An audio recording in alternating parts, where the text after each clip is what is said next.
Hybrid మన పాఠశాల మన 9th class science subject third chapter laws of motion సంబంధించి బ్లాంక్స్ చెప్పుకుంటున్నాం కదా, మల్టిపుల్ చాయిస్ చెప్పుకున్నాం. అయితే 81 బిట్ వచ్చి action and reaction are equal in మూమెంటమా, having equal magnitude but having opposite direction. Both P and C right కాబట్టి option D is right answer. Next 12th question, action and reaction do not cancel each other because.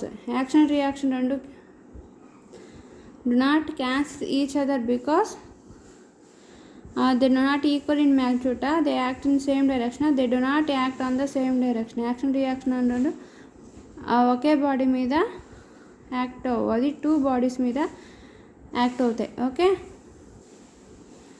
Next option C is right answer. Next 83 వచ్చేసి, when a gun is fired the bullet moves forward, this is the action but reaction is powered by the barrel of gun. మనకి గన్లో నుంచి bullet బయటకు వచ్చింది అనుకోండి forward డైరెక్షన్లో, అది action అనుకుంటే దానికి రియాక్షన్ ఏంటి? Next bounce off a gun, లేకపోతే ఏమవుతుంది, గన్ అనేది మళ్ళీ వెనక్కి అవుతుంది. So the recoil reaction is the provided by the recoil. ఎందుకంటే మనకి bullet forward direction moment, gun కూడా కొంచెం బ్యాక్వర్డ్ డైరెక్షన్లో జరిపిస్తుంది అనమాట. So option C is right answer. Next, when a block of iron resist when a block of iron rests on the table, weight of the block acts on downwards but dash acts upward direction. ఒక table మీద iron ఉందనుకోండి, దాని మీద downward force act చేస్తుంది అనుకోండి, దాని మీద upward force ఏది యాక్ట్ చేస్తుంది? నార్మల్ ఫోర్స్ యాక్ట్ చేస్తుందా? So option C is right answer. Next, bogies of a train are provided with dash to increase time of impact and thus decrease the jerks. మనకి కార్లో అయితే జగ్స్ని register చేయడానికి మనకి ఏమంటాము, air ప్యాకెట్స్ని వాడతాం కదా, కానీ ట్రైన్లో ఆ జగ్స్ నుంచి ఆపడానికి ఏమవుతాం? బ్రేక్స్ వాడతామా, అలారం చైన్స్ వాడతాం, బఫర్స్ వాడతామా, లేకపోతే ఫ్రిక్షనల్ స్పీస్ బఫర్స్ వాడతాం అనమాట. ఒక రైల్లో వచ్చే జగ్స్ని, ట్రైన్లో ఉండే జగ్స్ని డిక్రీజ్ చేయడానికి. ఓకే, సో బఫర్స్ వాడతాం కాబట్టి ట్రైన్లో. Option C is right answer. Next, the adjustment figure of a Atwood's machine, the tension of the rope acting upward on M1 is, M1 మీద యాక్ట్ అయ్యే టెన్షన్ ఫోర్స్ ఏంటి? ఇక్కడ upward direction M equal to, okay, T minus M1G equal to M2A. అయితే T పక్కన పెడితే ఏమవుతుంది? M1G minus M1A అవుతుంది అన్నమాట. So option B is right answer.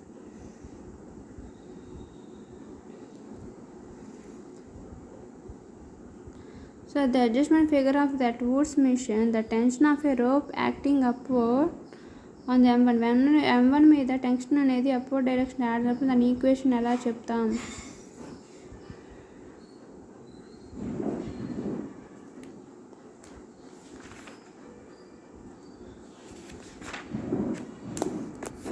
మనకి టెక్స్ట్ బుక్లో ఉంది కదా ఇదే ఫార్ములా.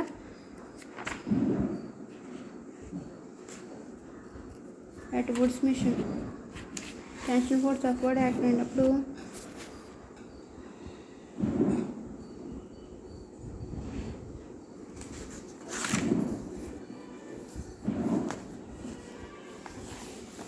ఇదిగోండి, M1G minus T equal to M1A.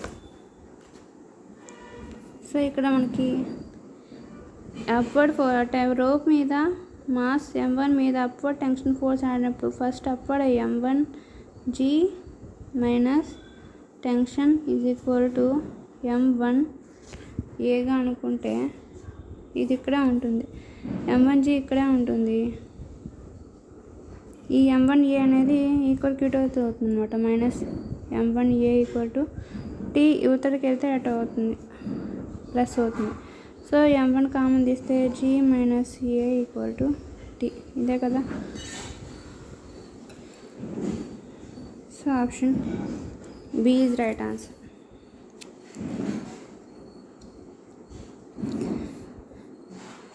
Next 87లో ఫోర్స్ 20 న్యూటన్స్ ఇచ్చాడు, act on a body of mass ఎంత 5 kgs ఇచ్చాడు. ఆ బాడీ అనేది రెస్ట్ పొజిషన్, ఇప్పుడు యాక్సిలరేషన్ ఎంత అవుతుందని చెప్పి అన్నాడు అనమాట. ఇది మనం చేసాము ఈ బిట్. ఓకే,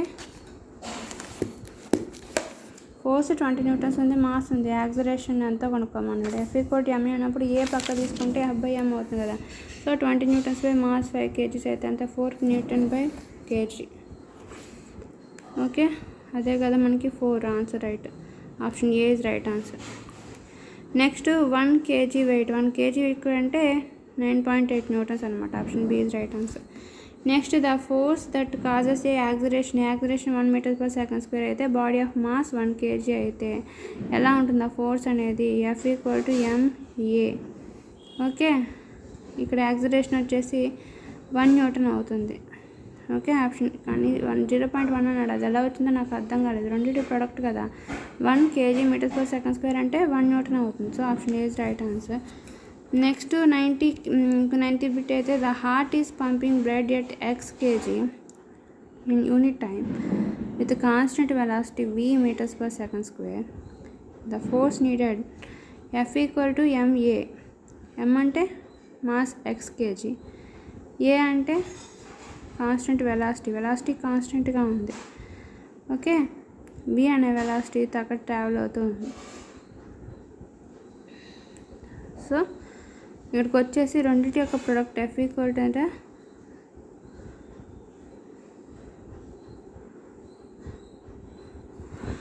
ఓకే చూద్దాం. ఇప్పుడు 90 బిట్ ఉంది కదా. బాడీ ఆఫ్ మాస్ అంతా x kg అన్నాడు, అయితే వెలాసిటీ వచ్చి v m/s అన్నాడు, టైం వచ్చి 1 సెకండ్ అనుకో. F=ma అయితే m ఇంటూ ఏని dv/dtగా రాసుకోవచ్చు కదా. So change in velocity, m అంటే x మాస్ అయితే చేంజ్ ఇన్ వెలాసిటీ ఎంత? v m/s². టైం ఎంత? 1 సెకండ్ అంటే vx అవుతుంది అన్నమాట. ఫోర్స్ ఈక్వల్ అంతేనా? So option C is right answer.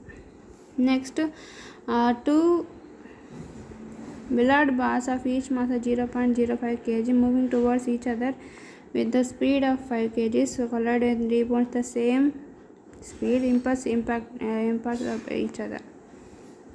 ఒక 2 బాల్స్ మీద ఫోర్స్ అప్లై చేసినప్పుడు వాటి యొక్క మాస్ అంతా 0.05 kg అయితే అవి స్పీడ్ ఎంత ఉన్నాయి? 5 m/s² అనే స్పీడ్తో ట్రావెల్ చేసింది అనమాట. అయితే ఇంపల్స్ ఎంత కనుక్కోమంటున్నారు. ఓకే, 91th బిట్ వచ్చేసి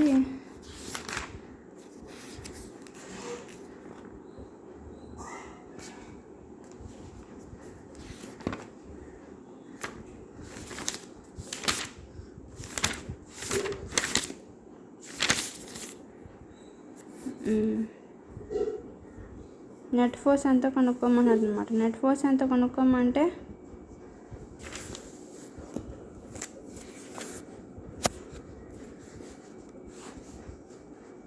ఈచ్ ఆఫ్ మాస్ ఎంత?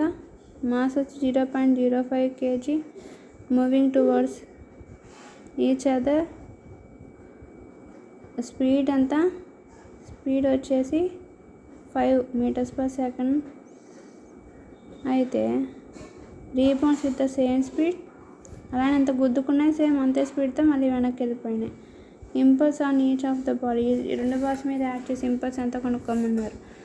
అంటే delta P net force into delta T అయితే F=ma.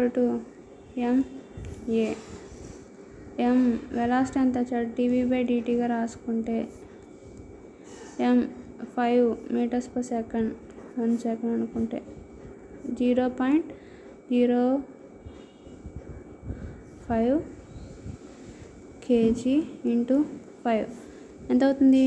25 ఇంటూ 10 పవర్, ఇక్కడ 2 ఉన్నాయి కాబట్టి 2 డిజిట్స్ మైనస్ అవుతుంది kg. అవునా? మీటర్స్ పర్ సెకండ్ అయితే 25 అంతమా 0.25 kg m/s కదా.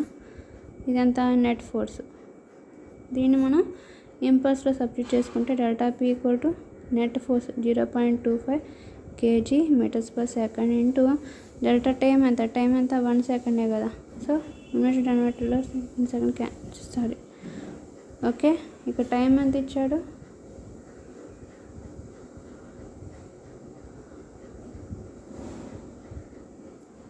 Moving towards with each other the Spain collide speed of rebounds with the same impact of this. మళ్ళీ అక్కడి నుంచి ఏం చేసిందంట, రీబౌన్స్ అయిందంట. రీబౌన్స్ అయినప్పుడు ఏమవుతుంది, ఇక్కడ మళ్ళీ వెనక్కి వెళ్ళింది టైంలో, అంటే హాఫ్ మినిట్ అయింది, 1 సెకండ్ కాదు, హాఫ్ సెకండ్ అయింది. హాఫ్ సెకండ్ అయినప్పుడు ఏమవుతుంది, ఇక్కడ హాఫ్ సెకండ్ నుంచి మళ్ళీ రీబౌన్స్.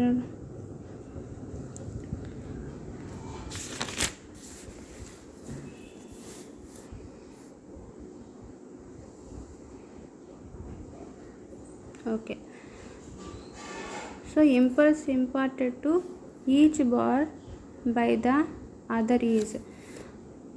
ఓకే, ఇక్కడ నెట్ ఫోర్స్ వచ్చి ఇంపల్స్ వచ్చేసి నెట్ ఫోర్స్ దేనికి వచ్చింది, టైం టీ కదా. ఇక్కడ నెట్ ఫోర్స్ అంతా 0.25 kg/s అనుకుంటే టైం అంతా 1 సెకండ్, అంటే ఇంపల్స్ అనేది 0.25 ఉందన్నమాట. అంటే ఈచ్ బార్కి వచ్చే ఇంపల్స్ ఎంత ఉందంటే 0.5 ఇంటూ 0.5 ఎంత అవుతుంది, 0.25 అవుతుంది కదా. సో ప్రతి ఈచ్ బార్ యొక్క ఇంపల్స్ ఎంత వచ్చిందంటే 5 అనమాట. సో ఆపోజిట్ డైరెక్షన్లో రీబౌన్స్ అయినాయి కాబట్టి ఇక్కడ -0.5 kg/s అవుతుంది, మీటర్స్/s అవుతుంది. అర్థమైందని చెప్పింది. సో ఇంపల్స్ వచ్చేసి ప్రతి ఒక్క బార్ 0.25 kg/s అయ్యింది, అవునా. అంటే డెల్టా ఎఫ్ డెల్టా టీలో సబ్స్టిట్యూట్ చేస్తే. అయితే ఈచ్ బాల్ రీబౌన్స్ అయిన తర్వాత ఈచ్ బాల్ యొక్క డెల్టా పి ఎంతో కనుక్కోమంటున్నాడు. అయితే రీబౌన్స్ అయినాయి కాబట్టి నెగిటివ్ సైన్ వస్తుంది దానికి ఇండికేటెడ్గా. సో దీన్ని విడదీస్తే 0.5 ఇంటూ 0.5 ఉందనుకోండి, 25. ఓకే, మళ్ళీ దీన్ని విడదీస్తే ఏమవుతుంది, ఇక్కడ 0.5 కదా kg/s. అంటే ఈచ్ యొక్క బాల్ యొక్క ఇంపల్స్ ఎంత వచ్చిందంటే నెగిటివ్ సైన్ -0.5 kg/s వచ్చింది. So option D is right answer. అంటే 25ని మనం రెండింటికి పంచామన్నమాట. 5 5 25 కదా. నెక్స్ట్ అలానే the laws of motion gives by Newton's applicable in the spring of a bullet. Third law, దీనికి న్యూటన్స్ బుల్లెట్ నుంచి ఫైర్ అయ్యే కనుక ఎలా ఉపయోగపడుతుందంటే Newton's third law. Option C is right answer. Next అలానే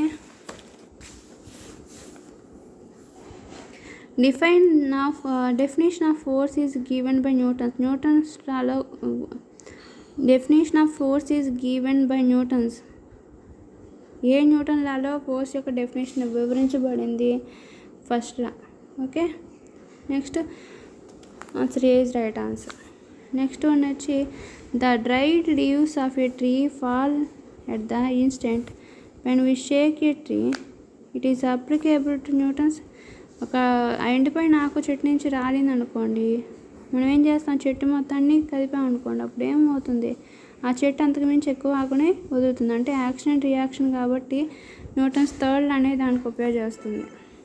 next 95 the product of mass and velocity is by called momentum. Option B is right answer. Next CGS units of momentum. CGS units ఏంటి, మూమెంటమ్కి grams అనమాట, centimetres, grams, seconds CGS అంటే. So KG కదా SI యూనిట్స్లో, సిజిఎస్లో grams, centimetres అనమాట. Momentum అంటే మాస్కి గ్రామ్స్లోకి వస్తాం, సిజిఎస్లో జీ ఉంది కాబట్టి గ్రామ్స్.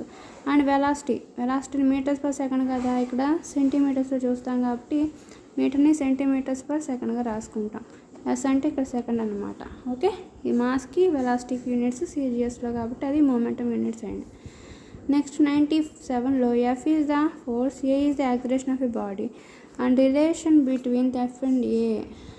ఎఫ్ ఈక్వల్ టు ఎంఏనా, F is directly proportional to ఎంఏనా. F is directly proportional to okay acceleration అనమాట. నెక్స్ట్ ఏంటంటే the force is also depends on acceleration కదా. ఓకే, ఎఫ్ ఈక్వల్ టు -ఏ. నెక్స్ట్ ద మైనస్ అంటే opposite direction అనమాట. Acceleration ఎటువైపు అయితే force opposite. For example bus ఉందనుకోండి, ఫోర్స్గా వచ్చే బస్సు ఆగిందంటే దాంట్లో మనిషి ఎటువైపు యాక్సిలరేట్ అవుతారు, ఆపోజిట్ డైరెక్షన్ కదా. సో కాబట్టి మైనస్ అనేది వచ్చింది. ఆపోజిట్ డైరెక్షన్ ఈ రెండు రియాక్ట్ అవుతూ ఉంటాయి, కానీ రెండు ఒకేసారి జరుగుతూ ఉంటాయి. నెక్స్ట్ ఏంటంటే 98 అనేది the action and reactions are always equal opposite డైరెక్షన్లో ఉంటాయి. బట్ ఈక్వల్గా కూడా ఉండొచ్చు కదా, సో ఈక్వల్ కూడా ఉంటాయి కదా. So option B is right answer. Both A and B, action reaction both equal మ్యాగ్నిట్యూడ్తో బట్ ఆపోజిట్ డైరెక్షన్లో ఉంటాయి. నెక్స్ట్ 9 నుంచి when two balls having equal momentum and moving towards one another collide with each other total momentum after collision. రెండు balls equal మూమెంట్తో travel అయ్యి ఒకే moving towards ఒకదానికొకటి ఎదురుగా వెళ్ళి కొలైడ్ అయినాయి అన్నమాట. తర్వాత రెండింటి యొక్క టోటల్ మూమెంటం ఏంటి ఆఫ్టర్ కొలిజన్ తర్వాత? పాజిటివ్గా ఉంటుందా, జీరోగా ఉంటుందా? డబ్ల్యూస్ ఇనిషియల్ మూమెంటమా, లేకపోతే 1/2గా ఉంటుందా? జీరో. టోటల్ మూమెంటం జీరో అంటే ఇట్లా కొలైడ్ అయ్యి ఆగిపోయినాయి అనమాట. సో అక్కడ టైంలో అక్కడ దాని మూమెంటం జీరోగా ఉంటుంది అనమాట. నెక్స్ట్ అంటే మూమెంట్ ఎప్పుడు కన్సర్వ్డ్గా అని చెప్తాం. ఓకే, అక్కడ జీరో అవుతుంది, లేకపోతే కాన్స్టెంట్ అవుతుంది అన్నమాట. Next the quantity of a motion of a body is known as మూమెంటమా, గ్రావిటేషన్ మాసా, మూమెంట్ ఆఫ్ ఫోర్సా, స్పెసిఫిక్ మాసా? మూమెంట్ని బట్టి చేస్తూ ఉంటాం అనమాట. క్వాంటిటీ ఆఫ్ మాస్ని మూమెంట్ని బట్టి చేస్తూ ఉంటాం. So quantity of a motion of a body is known as momentum. So option A is right answer. దీంతో ఈ లెసన్లో ఉన్న మల్టిపుల్ చాయిస్ అన్నీ కంప్లీట్ అయిపోయినాయి. నెక్స్ట్ వచ్చేసి టెక్స్ట్ యువర్ సెల్ఫ్లో మనం చదివినవే దాన్ని చిన్న చిన్న మన సొంతగా ఆన్సర్ చేయాలన్నమాట. వీటికి explain the reasons of following when a carpet is beaten by the stick dust comes out of it. ఒక కార్పెట్ని స్టిక్తో కట్టితే దాంట్లో నుంచి డస్ట్ ఎందుకు బయటకు వస్తూ ఉంటుంది? Next A pace bowler cricket runs for a long distance before he delivers A ball. ఒక bowling చేయడానికి బౌలర్ ఎందుకు చాలా దూరం నుంచి పరిగెత్తుకుంటూ వస్తాడు అని లెసన్లో చెప్పుకున్నాం కదా, దానికి మీ ఐడియా ప్రకారం ఆన్సర్ చేయాలి. ఓకే, అలానే 5 కొలైడ్స్. ఓకే, వీటికి కూడా ఇది impact force experience the same of the fly and bus. అలానే same acceleration experience by the fly and bus. Impact force ఫ్లైకి బస్కి, అలానే యాక్సిలరేషన్ ఫ్లైకి బస్కి మధ్య కంపేర్ చేస్తూ రాయాలి.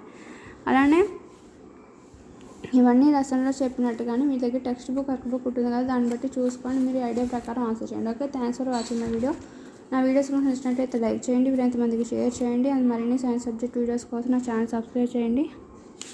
ఇంకా నెక్స్ట్ వీడియోలో వచ్చి ఈజ్ మ్యాటర్ ప్యూర్ అనే లెసన్ గురించి చెప్పుకుందాం. ఓకే.